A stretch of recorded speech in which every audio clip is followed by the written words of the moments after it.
I have worked on ataxias, especially spinocerebellar ataxias, for more than 30 years now. I saw a patient who had an ataxia and the mutation couldn't be found. So I thought, as a molecular geneticist, I'll try to do it. And the strange thing was, we could not find the mutation. And we knew exactly where it was. So we now know that this region where this mutation resides is very complex. It has a lot of repeated sequences.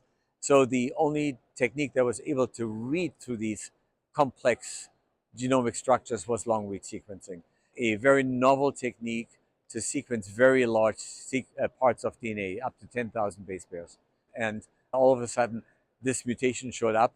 Finding that it was a repeat was surprising because it was not clear that this repeat was unstable and that there was a correlation between repeat length and age of onset.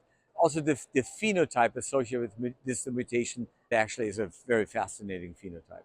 All patients start with ataxia, but there are very significant autonomic findings from orthostatic hypotension to diarrhea and constipation. They also have a neurogenic cough, and they have a very marked sensory ataxia. So it's not only cerebellar ataxia, but also a very marked sensory ataxia, which sets this phenotype somewhat apart. In contrast to other polyglycine disorders, there are no white matter lesions on the MRI. You see only signs of neural atrophy.